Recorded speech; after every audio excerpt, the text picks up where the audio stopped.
Eu realmente queria não precisar gravar esse vídeo, mas a gente precisa falar também sobre coisas que não são agradáveis. Até tinha pensado em lançar esse vídeo no Dia das Mulheres e aí desisti, porque entendi que ia ser pesado demais, não para um dia de comemoração, e acabei enrolando para trazer esse conteúdo porque realmente é denso. Eu vou colocar aqui para vocês verem uma foto de uma reportagem mostrando um rapaz estudante de medicina que confessou que estava abusando de algumas crianças, foi pego com material pornográfico, e o que ele fazia é que ele deixava algumas crianças brincando de videogame no quarto dele, enquanto isso ele abusava de outras crianças. Por que que eu preciso falar sobre isso? Porque por mais que seja extremamente dolorido, sofrido, nós falarmos sobre abuso sexual, principalmente de crianças, se a gente não conversar sobre isso, esse ciclo não vai parar de se repetir. Os traumas, eles vão se repetindo geração após geração e muitas vezes na nossa vida vão se repetindo até que a gente pare, observe e trate isso de alguma maneira para que a gente digira isso de alguma maneira, olhe, reconheça e dê vazão a essa emoção, a essa dor. Porque toda dor que fica presa, fica guardada, ela vai trazer um adoecimento. Nosso sistema, ele é muito inteligente. Aquilo que nos criou fez algo tão perfeito que ele não quer que permaneça algo dentro da gente que vai nos levar a adoecer. Então, nossa vida vai ser levada a vivenciar situações para que isso saia para fora e a gente se cure. Então, o que eu quero dizer em primeiro lugar aqui hoje é que não acredite nas aparências. O que eu mais tenho na minha lista de histórias que eu ouvi aqui no meu consultório são histórias de pessoas próximas, conhecidas, queridas, que abusaram de outras pessoas. Obviamente que essas pessoas me contam isso depois de adultas. Na maioria das vezes isso não é identificado na infância porque a criança guarda isso para ela, ela não conta porque ela sabe que ela não pode contar esse tipo de coisa. Você não precisa falar para uma criança que sexo é um tabu, que é um problema falar sobre isso. Ela sabe. E principalmente ela sabe que ela não pode tocar num assunto que vai fazer doer tanto o coração dos pais. Então, na maioria das vezes, esse adulto cresce com esse sofrimento guardado e aí num processo de terapia ou às vezes um outro processo que ele vai se lembrar disso ou vai falar sobre isso. E na maioria das vezes a pessoa que cometeu isso era uma pessoa próxima. Ela não tem cara de um abusador, não tem cara de um tarado que fica no mato mostrando as partes. Ela é uma pessoa querida, normal, que gosta de crianças e que normalmente vai se envolver para brincar com as crianças.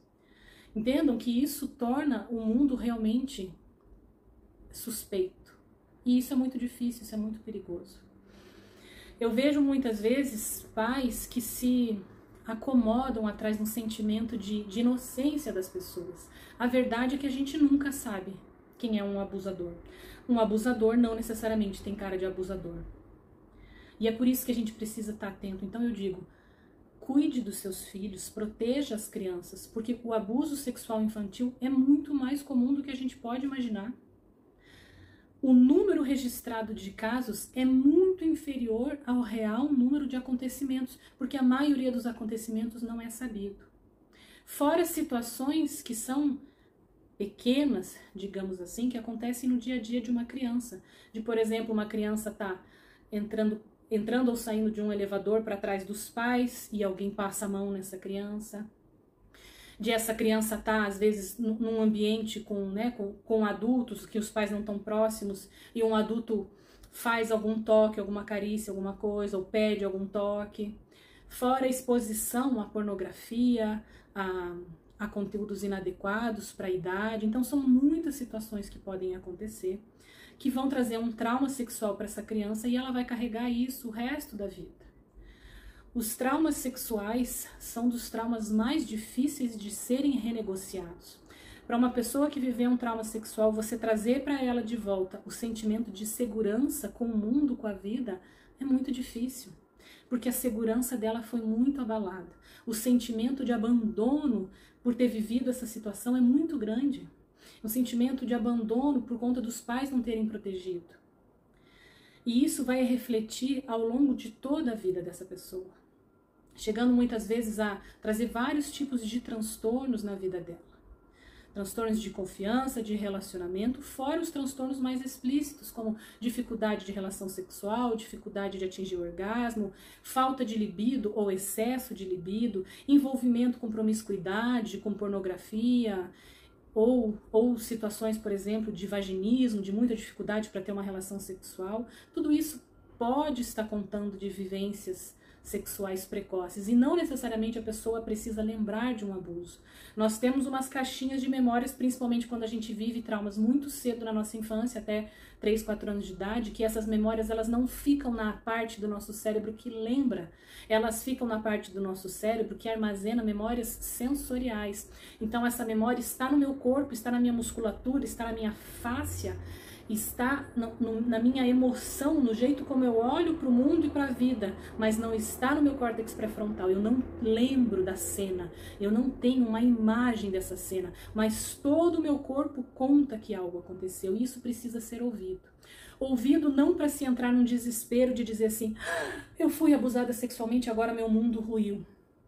Ouvido para que isso possa ser digerido e processado por esse corpo, para que isso possa ser deixado passar. Tudo aquilo que eu seguro, que eu bloqueio, fica preso dentro de mim. Quando eu entro em contato com isso, o meu sistema nervoso, o meu corpo vai deixando isso passar. Não é rápido, não é mágico, não existe mágica e rapidez para se trabalhar uma dor tão profunda quanto você viver um abuso sexual. Mas tem caminho. Por isso que eu tô aqui hoje falando sobre esse assunto, que com certeza está mexendo profundamente com você, porque mexe com todas nós. Mesmo que você tenha certeza que você não viveu nenhum abuso na vida, não tem como a gente imaginar que pessoas estão vivendo ou viveram isso na vida e a gente não se sentir tocado por isso. E é preciso a gente entender que há um ciclo de repetição. O abusador foi abusado, muito provavelmente foi abusado na infância. E foi abusado de uma maneira muitas vezes mais grave, mais severa, e é por isso que ele repete esse abuso.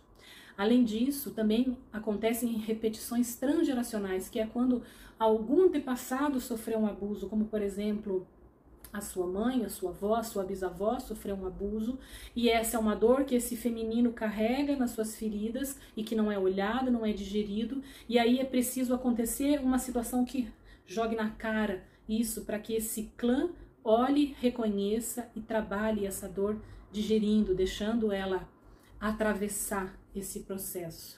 Muitas vezes essas repetições elas são mais quase que simbólicas, ou eu diria talvez não são tão explícitas, como você reviver um abuso, como você realmente sofreu um abuso sexual, mas você passa por situações que te remetem a questões sexuais, como por exemplo ter um namorado que força uma relação sexual com você, não de uma maneira explícita, mas aquele cara que vai te pressionando, te enchendo o saco até que ele consegue, até que você cede, né? Ou até você passar por uma violência obstétrica no parto, por exemplo. Então, tudo isso são indícios de histórias pregressas que aconteceram envolvendo esses temas, porque o nosso corpo sempre, o nosso sistema sempre vai voltar naquilo que já é conhecido para ele. Também é preciso tomar cuidado com os conteúdos que as crianças são expostas em novelas, filmes, desenhos, inclusive desenhos infantis. Desenhos que eram para ser para crianças hoje em dia estão tratando de conteúdo sexual. E isso é muito sério. Essa imagem que entra para dentro da criança, ela permanece e ela fala diretamente com o inconsciente dessa criança. Então há que se ter muito cuidado com ao que essa criança está sendo exposta. Uma novela que não tem um sexo explícito, um Big Brother, por exemplo, que acho que nem posso dizer que não tem sexo explícito, eu não sei, eu não assisto, mas enfim, acho que até isso deve ter lá. Mas uma criança ser colocada, ser exposta a cenas que levantam a energia sexual, que levantam o desejo, é algo que ela não está preparada para digerir, para lidar. Isso está fazendo um toque de sexualidade na vida dessa criança, que depois que isso é desperto, você não tem mais como voltar atrás, e essa criança precisa de uma ajuda, um cuidado para digerir isso. Então, por favor, cuidem dos conteúdos que as crianças estão acessando. Danças sexualizadas, onde você fica rebolando o bumbum, com qual energia que está se mexendo. Quando você vê uma criança dançando do tipo até a boquinha da garrafa, eu não sei nem dizer os nomes das músicas que tem por aí hoje, porque eu também me recuso a escutar esse tipo de coisa, mas você vê uma criança com uma dança sexualizada, qual energia que ela está trabalhando? A energia sexual. Uma criança tocada pela sexualidade deixa de ser uma criança. É alguém que está vivendo um atropelamento das suas fases. Tudo isso precisa ser olhado, tudo isso tem um preço que vai ser pago por esse ser humano. Lá na frente essa conta vai chegar. Então vamos olhar para tudo isso. Vamos cuidar das nossas crianças. Protejam as crianças, protejam os seus filhos. Fiquem atentos.